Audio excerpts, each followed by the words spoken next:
अभी एक नकली सरदार है जो अपने आप को एलएलएम बताता है। एक मूर्ख और पागल फूल सिंह बरिया जी से भारतीय संविधान के रचयिता को लेकर के अनगल बयानबाजी कर रहा है। ऐसा लगता है कि इसको आरएसएस के कुत्तों के द्वारा छोड़ा गया कुत्ता है, बीजेपी के कुत्तों के द्वारा छोड़ा गया कुत्ता है, हिंदू संगठनों के कुत्तों के द्वारा छोड़ा गया कुत्ता है। ये तो सरदार है ही नहीं, ये फर्जी सरदार है और इसकी मानसिकता मनुवादी सोच की लगती है कि जिस तरह से ये आरएसएस के लोग अंग्रेज़ों के यहाँ बिकते आए हैं, गिरमी रखे रहे हैं, BN राव अंग्रेज़ों की ग़ुलामी करता रहा है, वैसे ही ये ग़ुलाम लोग एक पालतू कुत्ता है। इन ग़ुलामों का एक पालतू कुत्ता है जो दिनेश, जो बाबा साहब डॉक्टर अम्बेडकर को भारतीय संविधान का निर्माता नहीं मानता है।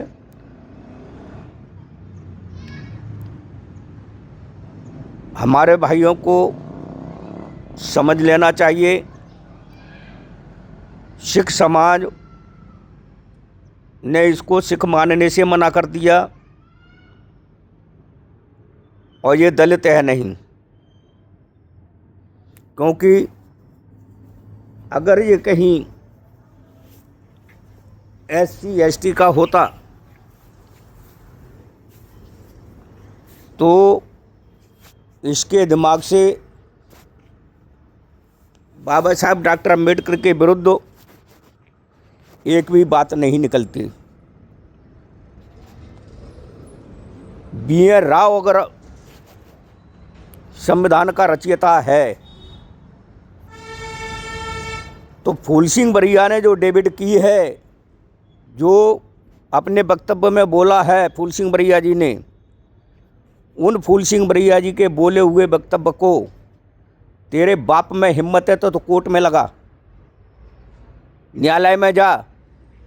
और फूल सिंह बरिया जी ने सटीक उत्तर सही दिया है कि तू प्रधानमंत्री से मिल ले और राष्ट्रपति से मिल ले। तू तो सरकार का नौकर है, सरकार ने तुझे कितनी मोटी रकम दी है, जिस रकम के पालतू कुत्ते तू ये बकवासबाजी नेताओं से कर रहा है। तो में हिम्मत है, तेरे में अगर हिम्मत है तो तू निकल के आ सामने आके बात कर। ये मोबाइलों पे डेबिट नहीं, मोबाइलों पे तू ये दिखाना चाहता है उनको, सामने ये सिद्ध हो रहा है कि तू कितना बड़ा चमचा है। अपने बाप दादाओं के सामने, मनुवादी कुत्तों के सामने तू अपनी कुत्तागिरी, महान कुत्तागिरी दिखा रहा है। तो में हिम्मत है तो मंच लगा के आ और घोषणा कर, बुला सारे अनुसूचित जाति जनजाति के विद्वानों को और तू आ मंच पे कि तो तेरी बखियाँ उधेरी जाए, तू कितना बड़ा वो नेता है और कितना बड़ा तू गुलाम है उनका। गुलाम, उन गुलामों के सहारे से गुलामी करना छोड़ जा। अभी भी समाज से माफ़ी मांग ले। तू जिस समाज का है, तू ब्राह्मण नहीं बन जाएगा, तू ब्राह्मण नहीं बन पाएगा ना, ब्राह्मण तुझे अपने सिर पर बैठा पाएंगे। तेरे जैसे कुत्ते जाने कितने मर गए इनकी चमचागिरी कर करके, गुलामी कर करके। आज से नहीं, सदियों से। उनको क्या मिला? उन्हें गुलामी ही मिली है। तो ऐसा ये सरदार बाबा साहब डॉक्टर अम्बेडकर के अनुयायियों को इस तरह से फ़ोन करके बोल रहा है, तो सभी अम्बेडकरी बुद्धिस्टों से निवेदन है कि इस सरदार कुत्ते के खिलाफ एक एक दिन में हजारों लाखों वीडियो बन के गिनना चाहिए और इसके विरुद्ध राष्ट्रद्रोह की बात होना चाहिए, राष्ट्रद्रोह से कम नहीं होना चाहिए। ये बाबा साहब डॉक्टर अम्बेडकर जैसे महान विभूषित महान शख्सियत को के खिलाफ जब ये बोल रहा है तो ये किसी का मित्र नहीं है। ऐसा लगता है इसकी बातों से कि ये अपने माँ बाप की औलाद भी नहीं है, ये किसी और की औलाद है। इसका अपना डीएनए खुद को टेस्ट कराना चाहिए कि ये है किसकी औलाद। ये कुत्ता ही नहीं, महाकुत्ता है। इस कुत्ते को भौंकना बंद करो और शासन और प्रशासन से मांग करता हूँ कि इसके खिलाफ भी एनएसए की कार्रवाई हो और नहीं तो ये साबित करे सरकार, अगर इसके खिलाफ कार्रवाई नहीं कर रही है सरकार, तो इसका मतलब ये है कि सरकार ही इसको बुलवा रही है, केंद्र सरकार इसको बुलवा रही है, मोदी अमित शाह बुलवा रहा है या अमित शाह मोदी इसके खिलाफ कार्रवाई करे। नहीं तो अब सड़कों पर बहुत कुछ हो चुका है। हम लोग भी एक नया संगठन तैयार करके और देश में भिक्षुओं की सेना धम्मगुरु बाबा साहब डॉक्टर अम्बेडकर के अपमान को बर्दाश्त नहीं करेंगे, क्योंकि बाबा साहब डॉक्टर अम्बेडकर आज के युग के हमारे बुद्ध हैं। बाबा साहब डॉक्टर अम्बेडकर न होते तो हम लोग बुद्ध भिक्षु न होते। इसलिए बाबा साहब डॉक्टर अम्बेडकर के खिलाफ जो भी बोलेगा उसके विरुद्ध हम लोग सड़कों पर उतरेंगे और सरकार के खिलाफ उतरेंगे।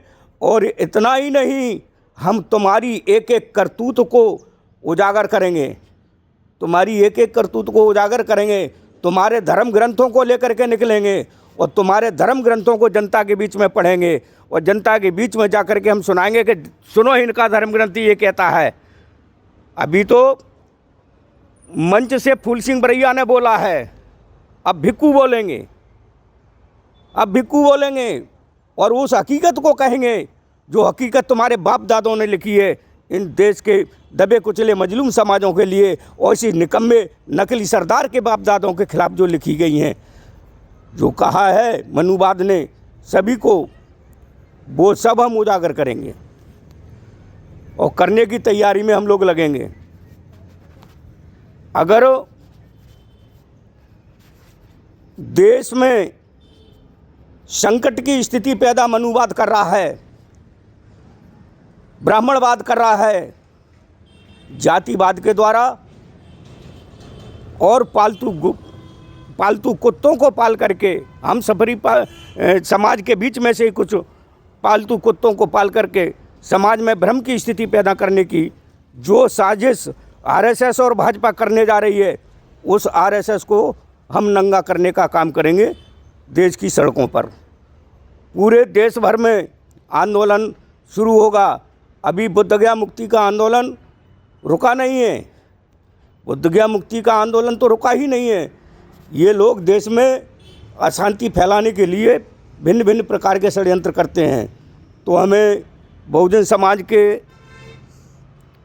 6,743 जाति और उपजातियों बटे हुए समाज के लोगों, तुम्हें अपने अधिकारों को पाना है तो एकजुट हो जाओ और एकजुट होने का एक ही रास्ता है, वो है बुद्धिज्म। ये हिंदूज्म कोई धर्म नहीं है, ये अधर्म है, ये पाखंड है, ये झूठ है, इसमें अनिश्चितता है, इसमें कोई निश्चितता नहीं है। ये गैर बराबरीवाद है, यहाँ बराबरी का हिस्सेदारी का कोई स्थान नहीं है हिंदुत्व में। इसलिए जहाँ समानता है तो वो है बुद्ध का धर्म, मानवता है तो वो है बुद्ध का धर्म, नैतिकता है तो वो है बुद्ध का धर्म, और वैज्ञानिक है वो है बुद्ध का धर्म। यहाँ इसलिए सभी भाई और बहनों को एक साथ इकट्ठा होकर के बुद्ध धम्म की शरण में आ जाना चाहिए।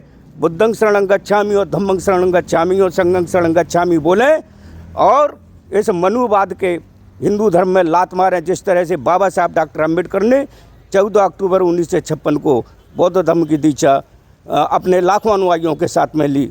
इसीलिए अब भारत की धरती पर आ पड़ा है, ऐसी स्थिति आन पड़ी है कि आज हमें बुद्धिज़्म की ओर चले जाना चाहिए, क्योंकि बगैर बुद्धिज़्म के देश में शांति नहीं हो सकती, अमन नहीं हो सकता, चैन नहीं हो सकता। अमन, शांति और चैन के लिए बुद्ध का धम्म ही ज़रूरी है। और गैर बराबरी का ये असमानतावादी धम्म को लात मार करके बाहर आ जाओ। ये कोई धर्म है ही नहीं, जब इनके ग्रंथों में हिंदू धर्म नहीं है, इनके ग्रंथों में कोई हिंदू का धर्म नहीं, इनके ग्रंथों में कोई सनातन नहीं, सनातन भी बुद्ध का है, इनका है ही नहीं। इसलिए आप सभी से अपील की जाती है कि ऐसे नकली कौन ये सरदार है, उसको जवाब देने के लिए अपने अपने मोबाइलों के माध्यम से जो चैनल चलाते हैं वो चैनलों के माध्यम से, और जिनके पास चैनल नहीं है जो व्हाट्सएप चलाते हैं वो अपने व्हाट्सएपों के माध्यम से इस निकम्मे सरदार को भी चेतावनी दो, और इस सरकार को भी आह्वान करो कि अब हम सरकार से हर किस्म का मुकाबला करने के लिए तैयार हैं, लड़ाई लड़ने के लिए तैयार हैं। हम अपने जो जाबाज नेता हैं उनके ऊपर अगर सरकार किसी तरीके का कीचड़ उछालने की कोशिश करेगी, हम उन सभी नेताओं के समर्थन में है जो नेता समाज को समानता के रास्ते पर लाना चाहते हैं, उनको मानवता का अधिकार दिलाना चाहते हैं, जिनके लिए संघर्षरत हैं, उन सब के हम साथ हैं। और सभी नेताओं से भी अपील है कि सारे नेता अब एकजुट हो जाओ। अब अलग अलग रहने की ज़रूरत नहीं है, अब आपको एकजुट होने की ज़रूरत है कि आप सभी एकजुट होकर के और इस मनुवादी दोगली नीति को दोगली नीति का दफन करने के लिए अपनी एकजुटता का परिचय दें। हम बाबा साहब अम्बेडकर के उन श्लोकनों को लोगों के बीच में कहते हैं कि शिक्षित हो, संगठित हो, संघर्ष करो, तो हम कहते हैं शिक्षित हो, संगठित हो। ठीक है, जब हम जनता को शिक्षित करने की बात करते हैं, संगठित बात होने की बात करते हैं और संघर्ष की बात करते हैं, तो अब नेताओं को भी ये समझ लेना चाहिए कि आप शिक्षित हो तो तुम खुद भी संगठित हो जाओ, नेता हो, और नहीं तो ये माने जाओगे कि तुम समाज के दुश्मन तुम ही हो, तुम समाज का दफन करवा रहे हो।